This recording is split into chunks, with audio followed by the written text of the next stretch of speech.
in the sense, like, if you can have it, raise small 6 months working capital, because it means that while you're building your business in this, like, in this key 6 months period, you don't have that desperation of like, oh, if I don't hit the sales in month 2, I can't pay my staff, and then they have to let her go, and then and all of this stuff. So it's so important to have money when you start. Yes. And have, like, in a way, it's like in a race, you have like a jump start of 6 months would be really helpful.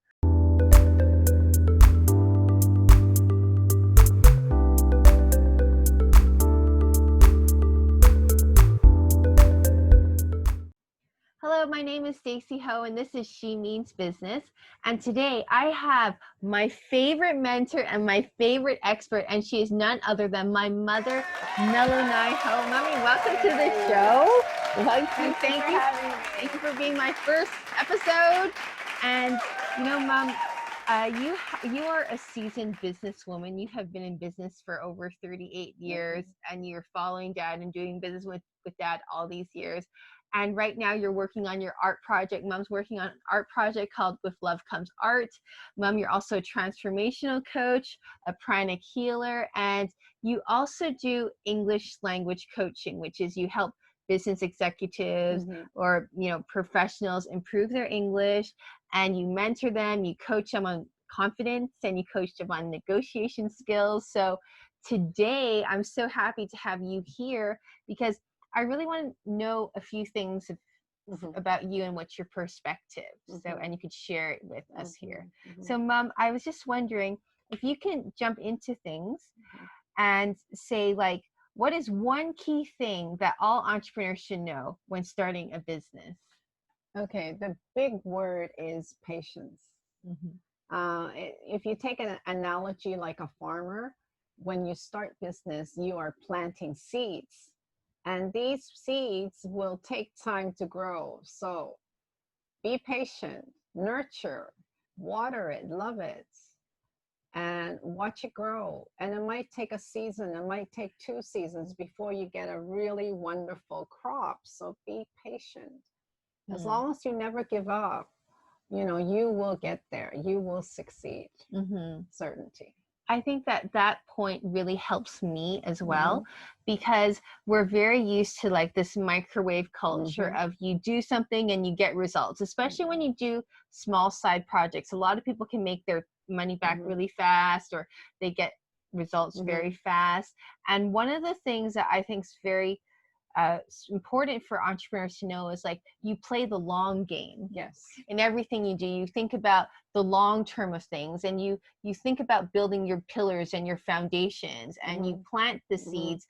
Planting the seeds, how would you describe that? Like, you keep on doing actions. Yes, definitely. Like, to begin with, you got to decide what type of seed you want to plant. So if you want to plant, for example, apple seeds, you're going to plant the apple seeds, right? And water it. And then there's sunshine. But you also have to take action, like make it, like get some fertilizer on, nurture it. So when you nurture the seeds, which is your own business project, you're going to have to perhaps get some education, get a mentor, go find resources that can help make this plantation become a real plantation full of abundance and, you know, success. I love it. And I think, like, that's one of the things that you describe yourself on Instagram, right? Yeah. You say you're an artist that lives multiple, what is it? I have it right here. It says here, Melo Ngai, proud mama of 5, okay, an artist With Love Comes Art, living multiple passions with purpose. Yes. Why do you add, because it's interesting that you added the with purpose. With purpose, because it's not that I love something, but there's also something that I can give back. I can contribute to others. So with a purpose in mind. Like when I do my painting, I'm not just painting.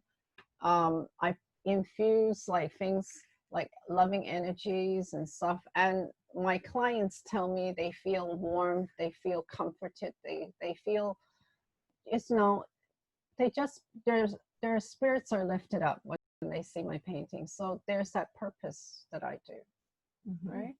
And it goes with my teaching English to communication skills. It's not just teaching them how to speak, it's also to build up their confidence and their personalities. And so all in all the stuff that I do, I want to contribute and add value to my services that I give to people.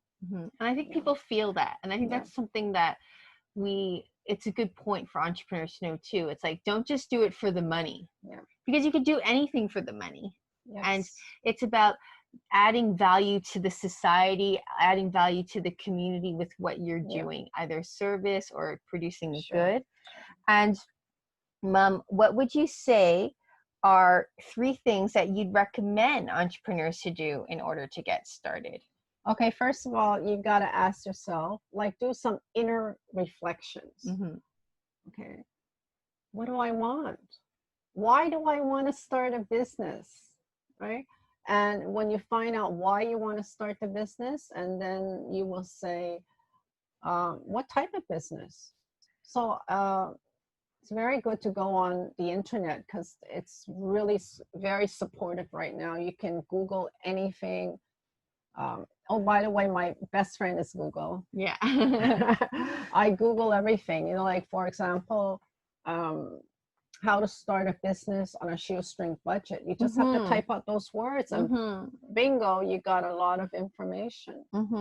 So keep on doing that. Yeah. And so that's number 1. Find out, ask yourself, what do you want to do? And then once you know the answer, then you go online on the internet and search out for could be similar companies, similar people that are doing the same thing. So then you can also they become like role models, and you can pick up some tips along the way how they did it. That's number 1, is identifying the market research, right? And number 2 is to make a business plan. So a business plan, like, really write it down, very detailed. Okay, I will need rent. How much would that be? Where's the location? Utilities, staff, products, etc. I think a business plan, I agree with Mom, is like, it's very important because when you have clarity, you know where to walk, you know where your next steps are. And sometimes when you force yourself, when you ask yourself or you put it on yourself to write a business plan, it's like you have to hash out. Now, business plan is also not set in stone. You could be like, this is the business plan I wrote at this moment, and it can also evolve. Definitely. It's flexible, right? Everybody wants a business plan with a capital of like 5 million, 10 million to work with. But if you can't go down, you can just level down. Yeah. Right. Yeah, absolutely. And then the other one you said, Mom, was show me the money. So you can start off your business with your own savings. And if you don't have, then perhaps you might consider an investor or consider having some people join you as business partners. Yes. Yeah. And I think having what Mom you're saying is what it feels like saying is like, you have to have some money in the start. Don't start it without money. Oh, that is also a really important thing to do. So I would suggest like at least 6 months of working capital. So then you have the chance to really swim in this business environment instead of worrying about, oh my goodness, how I'm going to pay the next month's rent. Yes. Oh, they're going to cut my electricity tomorrow, etc. Okay. So I think it's very good to have a 6 months backup plan, like capital. I 100% agree, especially when there's a business where when we start, some of us recruiting myself. A lot of the businesses that I start is on my own. So I feel like if I don't generate revenue from this stream of income from this business, then it's okay. But if I had to take on somebody else on my team and I had to pay this person's salary, then I would feel even more stressed. Or if I took on a rental space. And so whenever I had to build businesses on a shoestring budget, I would really keep the expenses to a minimum. I also really agree with my mom that in a sense, like if you can have it, raise small 6 months working capital, because it means that while you're building your business in this key 6 months period, you don't have that desperation of like, oh, if I don't hit the sales in month 2, I can't pay my staff, and then they have to let her go, and then and all of this stuff. So it's so important to have money when you start. And have like, in a way, it's like in a race, you have like a jump start of 6 months would be really helpful. Yeah, that's wonderful. And Mom, like I forgot to ask you, what about your story? What about this art project that you're working on? How I started? Yeah. Well, about 5 years. I started back in 2013, but I was just painting for the sake of painting, and also it was a healing journey for me because my husband passed away from cancer, and it was just devastating. So I had to, and I was like really immobilized in the house for a long time. Yeah. So my kids got me this jam class, and they bought me stuff, and it took me a while to get back on my feet again. So I really credit my art as helping me getting back to where I am today. And as you can see, I'm still not recovering from it. I'm still, it just, I get quite emotional talking about it. Yeah, that's what Mom asked, like, don't talk about it during the interview. But the thing about my mom is that she was an artist since university. And then by the time when she got married, she had her 2 kids, but she completed her degree when Vic was born. My second sister was born. And then she then became a full-time mom, focused everything on us. And that's another point I want to talk about, the benefit. Full-time mom and wife. Yeah, full-time mom and wife. Sorry, I always forget. And wife. And with that, she put her art aside. So when I was growing up, I never, ever, ever saw Mom paint or really do art until when 2 years after my father died. We all knew Mom was an artist, and we all knew that Mom did paint. So, we bought her that, like Mom said, this Groupon package, and then she went to Art Jam, and then the rest is history. Yeah. Right? Yeah. And then it's like you were painting, and it was a healing journey for you to paint. And art is like that. Art is that wonderful creative outlet and expression. And I was also giving away my paintings. If you at that moment said to me, gee, I love your art, I said, oh, here. I would give it away,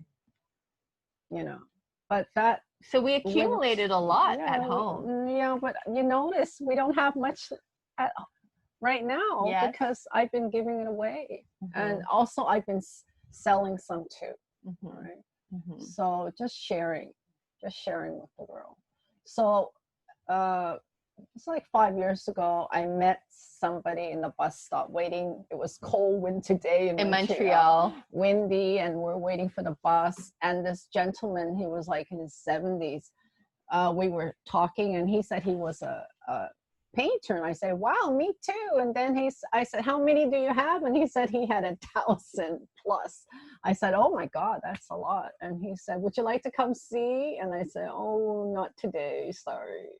So then as I'm walking home, I said, hey, I don't want to be like him. I don't want to leave a legacy of like 1,000 paintings and nobody has ever seen it. And I don't think I'm going to be walking in the bus stop asking people, hey, you want to come to my house? No, I don't want any strangers to come to our house. So I don't want to end up that way. So it just like a light bulb clicked, and I said, hey, I got to do something. Okay, I've got to make a career out of this, right? There must be people out there who loves my art and who would be willing to pay for my art. Yeah. So that's how my art career started. Yes. Yeah, I think it's also, I've seen you evolve because, let's say, before you were painting, I was healing, and they're all beautiful pieces. And then when you probably met that man, you also realize, like, hey, I'm actually painting for, I could paint and it could contribute other people. Yes. And when your art is healing people, we have it also. There are some centers in Hong Kong that have mom's art as well.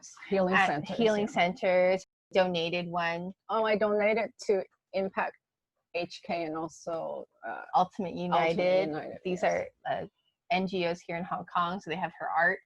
And it's like, when you realize, like, what you're doing is, yes, it's for you in the sense that you have that fulfillment, but it also can be a blessing to others. Mm-hmm. That's the shift. And then also, it's like you have your value of that, you're giving this value to people, and you're inspiring them, and you're positively impacting their lives. So then there is a monetary exchange for that transaction, right?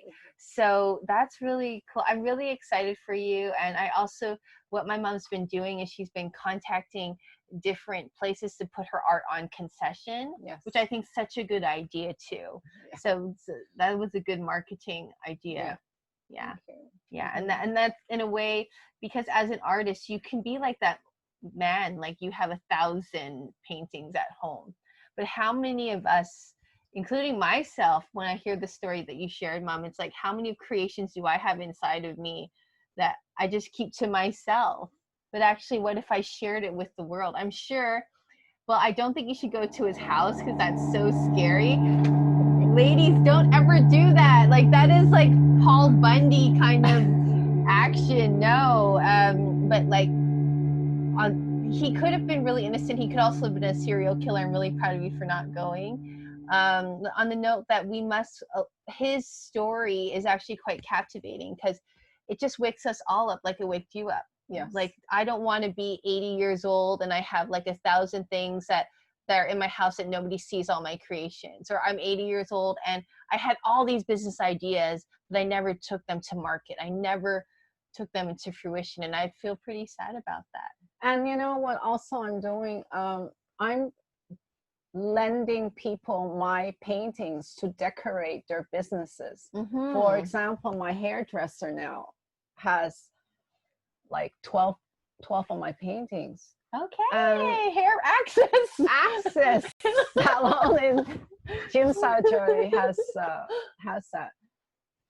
You know, because I know that people are going into a shop and, you know, they're staring at the painting while they're having their hair cut. And if I can contribute to make them feel a little better, or maybe they had a bad day and they look at my painting and they feel lighter, then I've done my job. Yeah. So I'm very grateful to have these opportunities where I can hang my paintings here and there. Yeah. Yeah. What would you say are 3 most important lessons that you've learned about starting business? Okay. It's not about the money. That's number 1. Okay. It's not about the money. When you chase the money, the energy is not the same. You don't have that connection with your clients, and they can feel it that you're just after the money. So please consider switching that up a bit. Okay. Give value to whatever you're doing, your services, your products. Give some value and contribute to your client's life. I think that's important. Okay, that's 1. Number 2. If it sounds too good. Yeah, if it sounds too good, it probably is not it. I mean, it happened to me because 2 years ago, I got into online business and I invested a lot of money. I think like at least $500,000 Hong Kong dollars, because I had to do Facebook ads. I was learning from an online business, and it was good. I made some money. I did make some money. I made like $20,000 US. But I had a lot of expenses because I had to run the Facebook ads and the other medias. Right. And Mom, can I share this other lesson that we learned from that experience? Right. Was like, Mom, when she joined the online business, we went to the bank and we transferred cash to join this opportunity. Yeah. When and then this opportunity got shut down By the government. by the U.S. government. Anyways, I still think it's a good opportunity. Yes, I love it. I actually think it's a legitimate business. I think that they had a lot of complaints against them, and that's why it didn't they just work had out. 125 people complain that they never made a dime. Yeah. So, for example, with this program, we won't say what the program was, but it was an online training program, and I even watched a 2-hour seminar, 3-hour webinar. I can't believe I sat in webinar for 3 hours. And then, Mom, what happened is, like, you invited me to the seminar, and I attended a 3-day seminar. I learned so much about digital marketing at that time, and I learned about Facebook ads. So just attending those 3-day courses, I already got my money back. And plus, it was a 2-for-1 deal. So Mom bought a ticket and I got to go for free. So I definitely think that all the money that we put into this business, it was worth it. And what we learned is, like, for our friends, because we made friends all over the world, because it's like an online business, our friends in the US or in those countries that they use their credit card, they were able to get their money back. Yeah. And, like, we didn't use a credit card because we wanted to, like, save a little, like 3%. So this is one big learning tip I want to share with all of you. I support a lot of online affiliate business. I even have a lot of online affiliate business because I think it's a micro business, especially if we want to just start and increase our income stream. So from different online projects, I like focus on them. I have around 22 different income streams. It's extreme, but I do. And it's like, what I've learned from this experience from Mom is you have to use your credit card to join. Yeah.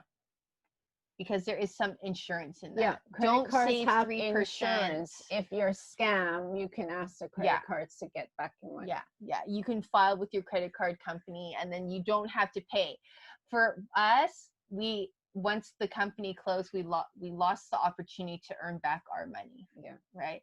And then I also have other friends in that opportunity as well. And they lost their savings as well because they didn't use a credit card. So girls, remember to use your credit card. Charge on your credit card. Charge on your credit card. So that was a too good to be true, maybe not true. Or you know what? How about we expand it, Mom, that if it's too good to be true, it's like it's their marketing of how they're pitching it to you. But there's effort involved. Because that program was good. Yeah. Just that people thought that they could just put some money here, do something, but actually it was like a full-time project. Well, it was like a big dream.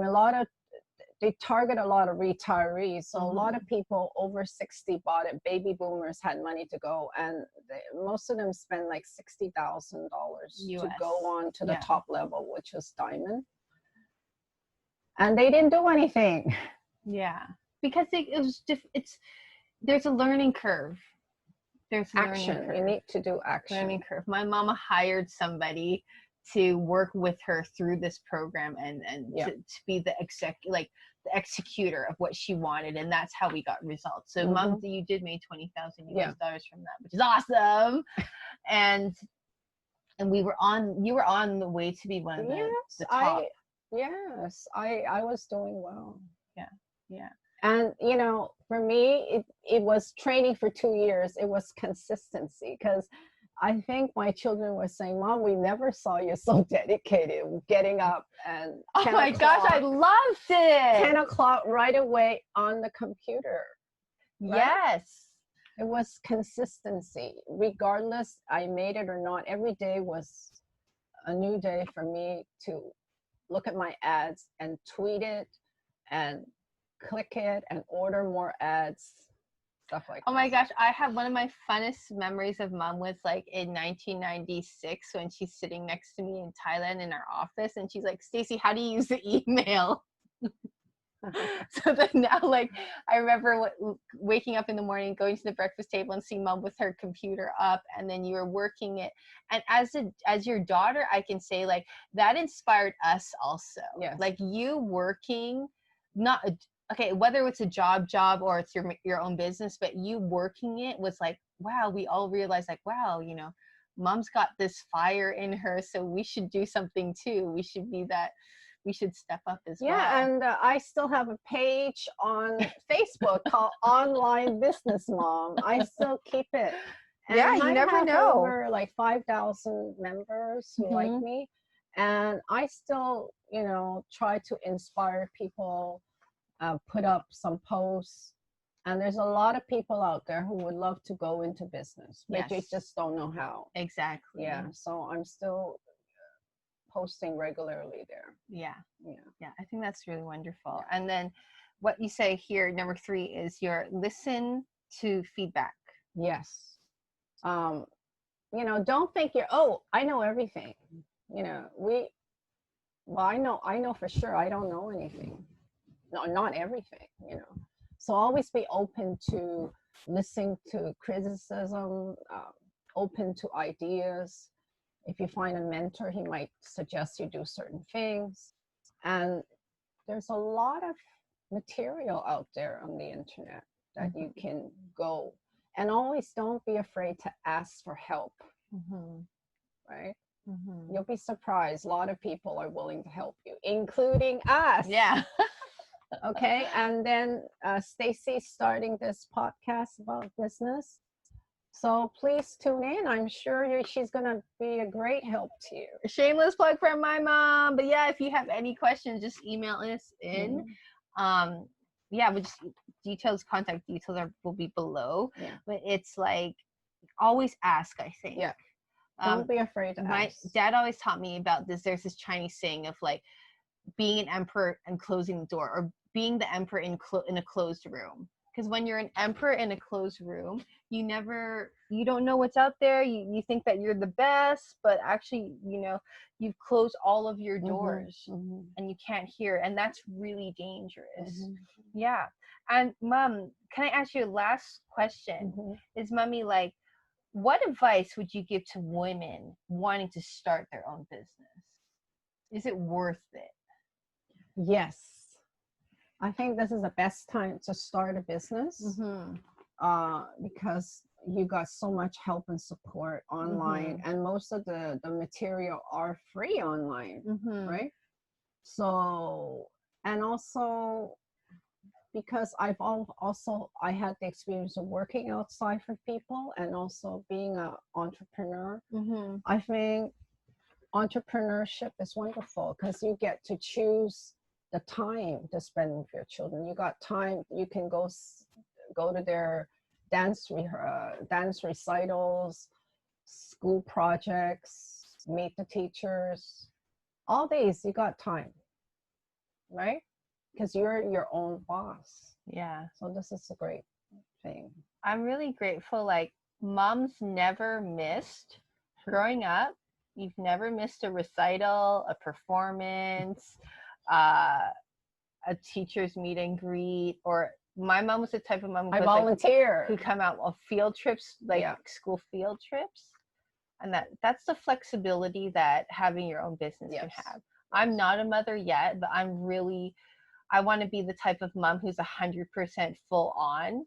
So it means like that's what I'm kind of having this 5-year run right now to make sure that when I am a mom, I can be that full mom and create a business or income streams that work in my lifestyle. I can still keep my lifestyle and still have my income streams.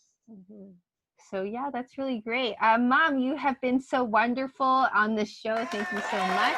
And if somebody wants to reach out to you, like, how could they best contact you? What would you say? I'm on Instagram and under With Love Comes Art or Melo Ngai. Yes. And Stacy, would you be kind enough to put a link down later? Okay. For sure. Right. So, okay. Mom, I'd love to invite you back so we can talk about more, so we can have more online business mom ideas and perspectives, but also your concerns and your advice for us as well. Okay. So thank you so much for being on this show. Love you, mommy. Love it. Thank you guys for listening, and we will see you on the next podcast. Bye.